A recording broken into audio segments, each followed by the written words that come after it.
Hello दोस्तों, मैं हूं आपका दोस्त मोटी और आप देख रहे हैं मेरा चैनल मांगा एक्सप्लेनेशन। तो जो लोग मेरे चैनल पे नए हो मेरे चैनल को सब्सक्राइब कर दे, वीडियो को एक लाइक कर दे। और मैंने एक सेकंड चैनल बनाया है, उसका भी लिंक मैंने डिस्क्रिप्शन बॉक्स में डाल दिया है, तो आप उसे भी सब्सक्राइब कर देना। तो मैं आप सबको एक बात बताना चाहता हूँ, हमारे 1K सब्सक्राइबर्स कंप्लीट होने ही वाले हैं, तो जल्दी जल्दी मेरे चैनल को सब्सक्राइब कर दो। और बहुत सारे लोग मेरे चैनल को रोज़ देखते हैं पर सब्सक्राइब नहीं करते, तो मैं आप लोगों को वो गिनती दिखा देता हूँ। जो हाँ, हमें सब्सक्राइब नहीं करते। 59% लोग हमारे चैनल को देखते पर सब्सक्राइब नहीं करते, तो भाई लोग प्लीज़ सब्सक्राइब कर देना, हमारे 1K का होने वाले हैं। और मैं अपने सेकंड चैनल पे कल से वीडियो डालना शुरू कर रहा हूँ, तो उसे भी सब्सक्राइब ज़रूर करना। तो अब मैं एपिसोड को शुरू कर रहा हूँ। जो लड़की का बाप होता है वो बताता है कि जो हमारा सेक्रेटरी है, जिसकी हम हमेशा पूजा करते हैं और उसकी हम हमेशा देखभाल करते हैं, उस ट्री को क्या मालूम क्या हो गया। अपोप्लिस जैसे ही शुरू हुआ, उस ट्री में अचानक कुछ तो होने लगा और वो ट्री हमारे जो विलेजर्स हैं उन्हें मारने लगा। और फिर हमें दिखाया जाता है कि जो पेड़ था वो नए मुखिया को मारने से पहले ही रुक गया। और फिर हमें दिखाया जाता है कि जो पेड़ था वो ग्राम प्रधान को मारने वाला था, पर वो अचानक रुक गया और जो पेड़ था वो अपनी तनों को फिर से अंदर ले लिया और उस मुखिया को कुछ भी नहीं किया।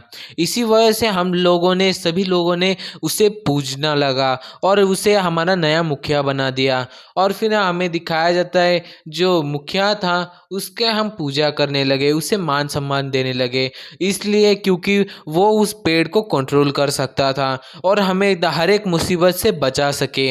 और फिर हमें दिखाया जाता है जो यांगफैंग होता है वो अपने मन में कहता है कि जो सीक्रेट ट्री है उसे अंधेरे ने एक साथ ले लिया है और वो अंधेरे की तरफ चल जा चुका है। वो एक सीक्रेट ट्री अब एक म्यूटेंट ज़ॉम्बी बन चुका है और उसे सिर्फ एक ही आदमी कंट्रोल कर सकता है जो 12वें लेवल का हो और उसके पास म्यूटेशन की ताकत हो, वही लोग उसे कंट्रोल कर सकते हैं।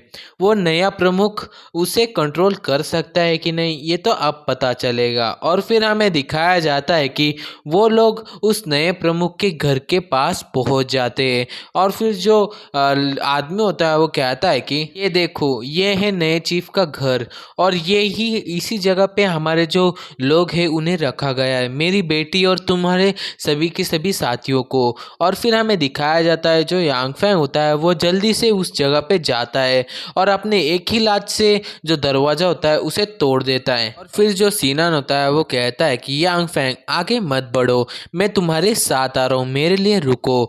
और फिर जो आदमी होता है वो कहता है कि ऐसे डायरेक्ट अंदर मत जाओ, उसके पास अपने बॉडीगार्ड बहुत सारे हैं, तुम उसे हैंडल नहीं कर सकते हो, रुक जाओ।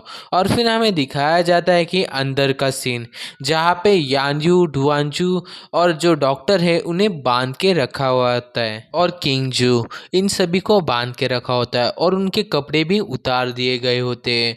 और फिर हमें दिखाया जाता है कि जो आदमी होता है मतलब नया चीफ वो अपनी पैंट को उतार रहा होता है और यानयू से कहता है कि चीफ होता है वो कहता है कि तुम लड़की तुम बहुत ज़्यादा अच्छी दिखते हो, इन सभी लोगों में से तुम्हारी बॉडी सबसे अच्छी है और तुम्हें मैं 1 साल तक अपने पास रखूँगा, तुम्हें रोज़ अपने साथ सुलाऊँगा। और फिर हमें दिखाया जाता है कि जो चीफ होता है वो कहता है कि तुम बहुत ज़्यादा सुंदर हो, बस तुम थोड़ी सी चिड़चिड़ी हो, पर तब भी मैं तुम्हें अब प्यार करने वाला हूँ। तभी जो यानी होती है वो कहती कि अगर तुम मेरे पास आए तो मैं तुम्हारे छोटे छोटे पीस कर दूंगी, मैं तुम्हें मार दूंगी।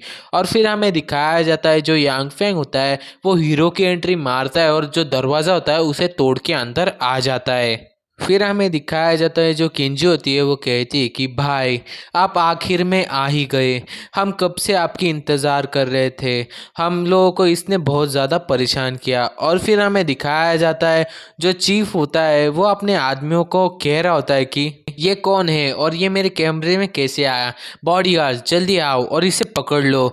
और फिर हमें दिखाया जाता है जो यांगफैंग होता है वो उसके बॉडीगार्ड्स को दिखाते हुए उससे कहता है कि अब तुम चिल्लाना बंद करो, तुम्हारे बॉडीगार्ड्स में से कोई भी नहीं बचा, मैंने सबको मार दिया है, अब चुप बैठो। और फिर हमें दिखाया जाता है जो यांग फैंग होता है वो अपनी जगह से एक छलांग मारता है और जो आदमी होता है उसके मुंह पे एक जोरदार लात मारता है और कहता है कि तुम्हारी हिम्मत कैसे हुई मेरे लोगों को टच करने की, तुम मेरे लोगों पे हाथ डालने वाले थे। और फिर हमें दिखाया जाता है जो यांग फैंग होता है वो उसे बहुत ज़ोर से मारता है और जो चीफ होता है वो चिल्लाने लगता है बचाओ आ। और फिर हमें दिखाया जाता है जो यांग फैंग होता है वो यान्यू के पहले हाथ को खोलता है। फिर जो यांग फैंग होता है वो यान्यू से कहता है कि जल्दी जाओ और अपने कपड़े पहनो, तुम सिर्फ मेरी हो। और फिर हमें दिखाया जाता है जो यान्यू होती है वो यांग फैंग की तरफ देख रही होती है और यांग फैंग बाकी सभी को छुड़ा रहा होता है। और जो यान्यू होती है वो शर्माती हुई अपने मन में कहती कि उसने कह दिया, उसने कहा कि वो मैं उसकी हूँ, क्या वो मुझसे भी प्यार करता है। और फिर हमें दिखाया जाता है कि जो यांग फैंग होता है वो अपनी तलवार को उस चीफ के गले के ऊपर रख देता है। और फिर हमें दिखाया जाता है जो चीफ होता है वो यांग फैंग से कहने लगता है कि तुम रुक जाओ, तुम मेरा गला मत काटना, तुम रुक जाओ, हम लोग कुछ बातें करते हैं। और फिर हमें दिखाया जाता है कि जो यांग फैंग होता है वो उससे कहता है कि तुम्हारे केस में ये नहीं हो सकता, पहले तो तुमने मेरे दोस्तों को चोट पहुंचाने की कोशिश की और तुम इन लोगों को बेवकूफ़ भी बना रहे हो, उन गाँव वालों को, और तुम एक सुपर बीन हो और इन लोगों को बेवकूफ़ बना रहे हो। और फिर हमें दिखाया जाता है जो आदमी होता है वो अपने पीछे से एक गन को बाहर निकाल रहा होता है और फिर वो अपने गन को यांग फैंग पे पॉइंट करके कहता है कि हाँ मैं थोड़ा सा मजाक कर रहा हूँ, पर तुम्हें क्या, तुम यहाँ से भाड़ में जाओ। और फिर हमें दिखाया जाता है जो यांग फैंग होता है वो ये बात सुनने के बाद बहुत ज़्यादा गुस्से में आ जाता है और जो अपना ब्लेड होता है उसे लेता है और जो चीफ होता है उसके हाथ में जो गन पकड़ी होती है उस हाथ को ही काट डालता है। फिर जो चीफ होता है वो चिल्लाने लगता है आह बहुत ज़्यादा दर्द हो रहा है, इसने मेरा हाथ काट दिया। और फिर हमें दिखाया जाता है जो लड़की का बाप होता है वो कहता है कि मास्टर रुक जाइए, इसे मत मारिए, ये हमारे सेक्रेटरी को प्रोटेक्ट कर सकता है, ये उसे कंट्रोल कर सकता है। और तभी जो यांग फैंग होता है वो रिवील करता है कि ये सेक्रेटरी को कंट्रोल नहीं कर सकता, ये सब आप लोगों को बेवकूफ़ बनाने के लिए कर रहा है।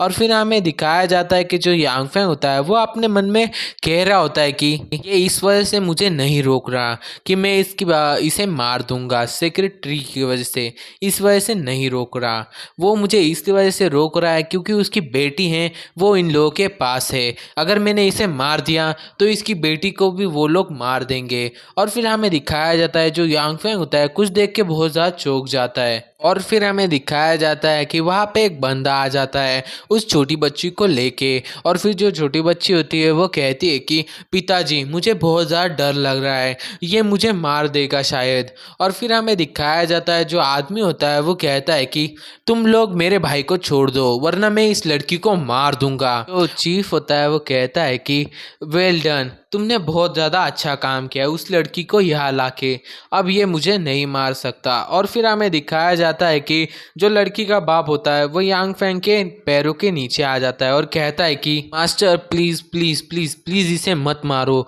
वो लोग मेरी बच्ची को मार देंगे, प्लीज़ उसे मत मारो। और फिर हमें दिखाया जाता है जो यांग फैंग होता है वो कहता है कि ये तो पहले ही मर चुका है। और फिर हमें दिखाया जाता है जो यांग फैंग होता है वो अपने ब्लेड को हवा में ले लेता है। और फिर जो आदमी होता है वो, अगर तुम लोग फिर से हिले तो मैं इस बच्ची को मार दूंगा। और फिर हमें दिखाया जाता है कि बहुत सारा खून बह रहा होता है। और फिर हमें दिखाया जाता है कि जो यांग फैंग होता है वो उस आदमी को मार देता है, उस चीफ को मार देता है। और फिर हमें दिखाया जाता है जो छोटी बच्ची होती है उसके पीछे भी जो दूसरा आदमी होता है जो चीफ का भाई, वो उसके पीछे भी जो चाकू था उसे घुसा देता है। फिर हमें दिखाया जाता है जो लड़की होती है उसके शरीर में से बहुत सारा खून निकल रहा होता है और जो उसका बाप होता है वो भागते हुए आ रहा होता है और कहता है कि मेरी बेटी मेरी बेटी। और इसी पॉइंट पे हमारा ये वाला एपिसोड खत्म होता है। तो एपिसोड कैसे लगा कमेंट करके ज़रूर बताना, और चैनल पे नहीं हो तो चैनल को सब्सक्राइब और वीडियो को लाइक और शेयर ज़रूर करना, और मेरे सेकंड चैनल को सब्सक्राइब ज़रूर करना, कमेंट बॉक्स में उसकी लिंक डाल दूंगा।